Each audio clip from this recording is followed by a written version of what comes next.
नमस्कार मित्रों। आज हमारे बीच उत्तराखंड से पौड़ी गढ़वाल में सतपुली एक स्थान है, वहां से डब्बल सिंह जी हैं। डब्बल सिंह जी एक उदाहरण है उन लोगों के लिए जो कहते हैं कि उत्तराखंड में संसाधन नहीं है कार्य करने। डब्बल सिंह जी ने, कहा जाता है कि डब्बल सिंह जी ने पौड़ी में प्रथम कंप्यूटर का एक संस्थान डाला, जिसमें उन्होंने पहली बार पता लगा कि कंप्यूटर होता क्या है, और उन्होंने शुरुआत करी, लोगों को जा जाकर घर घर में बताया कि कंप्यूटर क्या होता है, कैसे चलता है, क्या नहीं चलता, लोगों को अवेयर कराया। और ये अपने संस्थान में जब इन्होंने शुरुआत करी तो शुरुआत में इन्होंने लोगों को शिक्षा तो दी ही, उसमें लोगों को साथ साथ रोजगार दिया और उन लोगों को फ्री में शिक्षा दी जो लोग सक्षम नहीं थे उस संस्थान में पैसा देने के लिए। और आपके द्वारा कई सामाजिक और ऐसे कार्य किए गए हैं जिसमें आर्थिक आदमी आमदनी कर सके। तो बात करते हैं डब्बल सिंह जी से। नमस्कार डब्बल सिंह जी। नमस्कार सर। डब्बल सिंह जी, आपके द्वारा जो कार्य किए गए और जिन जिन कार्यों की शुरुआत हुई उसको थोड़ा बताइएगा। देखिए, मैं अपनी शिक्षा जो है सतपुली इंटर कॉलेज से की है। उसके बाद मैं ग्रेजुएशन करने कोटद्वार डिग्री कॉलेज गया, जहाँ से मैंने कोटद्वार में कंप्यूटर का डिप्लोमा प्राप्त किया। और जिस सेंटर में मैं कंप्यूटर सीखता था उसी सेंटर में मैंने पढ़ाना भी शुरू किया। और उसके बाद मैं वापस सतपुली आया। तो मेरी जो एजुकेशन या शिक्षा है वो ग्रामीण स्तर से शुरू होकर के और छोटे शहर की ओर गई, और उसके बाद मैं वापस ग्रामीण क्षेत्र में आया, अपने गृह क्षेत्र में आया। चलिए, मैं आप लोगों को थोड़ा घूमते घूमते बाहर के नज़ारे पे दिखा देता हूँ, और हम अपनी छत की ओर बढ़ते हुए। ये मेरा सतपुली एक छोटा सा कस्बा है, ग्रामीण इलाका है पौड़ी गढ़वाल का, और इसे पौड़ी गढ़वाल का हृदय स्थली भी कहते हैं, क्योंकि आपको अगर कहीं भी जाना हो शहर से आकर के तो आपको इस सतपुली में आना जरूर है। तो ये मैं आपको, देखिए मेरे पीछे बैकग्राउंड है, ये सतपुली की नयार घाटी है। डब्बल जी, मेरा प्रश्न था कि जी, आपके द्वारा जो यहाँ के आर्थिक उत्थान के लिए और लोगों को रोजगार देने के लिए जो कार्य किए गए उसके बारे में थोड़ा जानकारी। देखिए, जैसा मैंने आपको बताया कि 2001 में मैंने अपना कंप्यूटर सेंटर खोला था। उसके बाद मैंने सोचा कि, क्योंकि मेरे पास बहुत सारे ऐसे लोग आते थे, लड़के आते थे जो कंप्यूटर सीखते तो थे, लेकिन वो सिर्फ इसलिए सीखते थे कि उन्हें बाहर जॉब करनी है और वहां पर उनको सहायता कंप्यूटर की डिमांड के अनुसार देनी है। तो इसलिए वो क्या करते थे कि कंप्यूटर सीखते थे और बाहर जाकर के जॉब करने चले जाते थे। प्रधानाचार्यों को अपने पक्ष में लिया, और वहां पर जो स्टूडेंट थे या जो लड़कियां थी उनको हमने ये कह सकते हैं कि कंप्यूटर, सिलाई, क्राफ्टिंग वगैरह, पेंटिंग वगैरह का सारा का काम सिखाया और उनको आगे बढ़ने के लिए प्रोत्साहित किया। साथ ही हम गांव-गांव में जाकर के लोगों को जो है मधुमक्खी और आपका मशरूम और इवन यहाँ तक कि रेशम विभाग से भी हमारी बात हुई, तो रेशम की ट्रेनिंग भी हम करवाते थे और लोगों को जो है स्वावलंबी बनाते थे, स्वरोजगार की ओर प्रेरित करते थे। तो ये हम सभी लोग करते थे, और इसमें मेरा ही नहीं, मेरे सभी साथियों का हाथ है, जो आज कुछ सतपुली में है, कुछ की शादी हो गई है, कोई बाहर चले गए हैं। तो ये सब हम लोगों ने मिल करके काम किया। अच्छा डब्बल जी, इस जी, समय तक आपने कितने लोगों को प्रशिक्षण और रोजगार दे दिया होगा?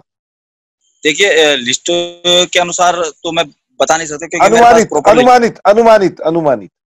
देखिए, मैं अगर बात करूं तो मैंने ये काम 2004 से शुरू कर दिया था प्रशिक्षण देने का, और 2004 से आज भी हम दे रहे हैं। और अनुमानित अगर बात की जाए तो हम महीने में एक सिलाई का प्रशिक्षण देते थे, जिसमें 25 से 30 लड़कियां रहती थी, और लड़के भी हमारे साथ जुड़ जाते थे, क्योंकि पहले क्या होता था, लड़के नहीं आते थे सिलाई करने के लिए। तो क्योंकि घर जी वाले कहते थे कि यार सिलाई का काम लड़के नहीं करेंगे, लड़कियां ठीक है, तो लड़कों को नहीं खपता है। तो हमने उनको भी, लोगों को भी अवेयरनेस किया कि आज के युग में लड़के भी अगर, जैसे आज के युग में लड़कियां भाई आगे बढ़ रही हैं, तो लड़के भी तो हर काम में आगे बढ़ेंगे। तो हमने उनको सिलाई के लिए भी प्रशिक्षण किया। तो 25 लोग कम से कम रहते थे, एक महीने में हम एक बार ट्रेनिंग कराते, तो 3 महीने की ट्रेनिंग चलती थी। तो इस अनुमान अच्छा से अगर हम बात। जी, जी डब्बल जी, ये जो प्रशिक्षण संबंधी जो आप में प्रेरणा आई, ये प्रेरणा आई कहाँ से? देखिए, हमारे एक गुरु थे जो इस दुनिया में है नहीं, धीरेन्द्र कुकसाल जी उनका नाम है, जिनका एक एनजीओ हुआ करता था, और उस एनजीओ में वो महिलाओं को, ग्रामीण महिलाओं को जो है अगरबत्ती, धूपबत्ती और जूस वगैरह, अचार वगैरह बनाना सिखाते थे। तो मैं उस समय माने ये बात होगी, मैं उस समय 10-12 साल का था, और वो मेरे काम से प्रेरित होकर के अपने साथ मुझे ले जाने लगे। तो धीरेन्द्र कुकसाल जी का मैं आभारी हूँ, मैं उनको अपना गुरु मानता हूँ, और उनसे ही प्रेरणा लेकर के मैंने ये काम शुरू किया।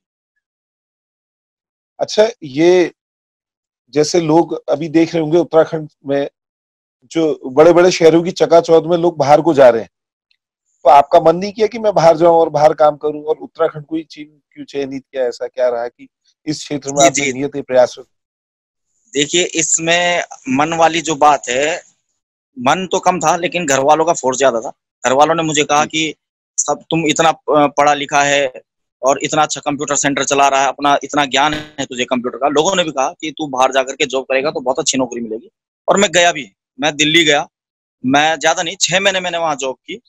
लेकिन मन में एक आस थी कि यार यहाँ पर मैं जो है एक मजदूर बन के, या एक लेबर बन के, या एक कर्मचारी बन के सैलरी ले रहा हूँ, तो क्यों ना मैं अपने यहाँ जाकर के खुद कमाऊं और लोगों को स्वावलंबी बनाऊं, कि वो उनके मन में ये गिल्टी ना हो कि यार वो मजदूरी कर रहे हैं या वो दूसरे के नौकर हैं। तो इसी को लेकर के मैंने आगे काम किया, और मैं दिल्ली से वापस अपने शहर आ गया, सतलुज में।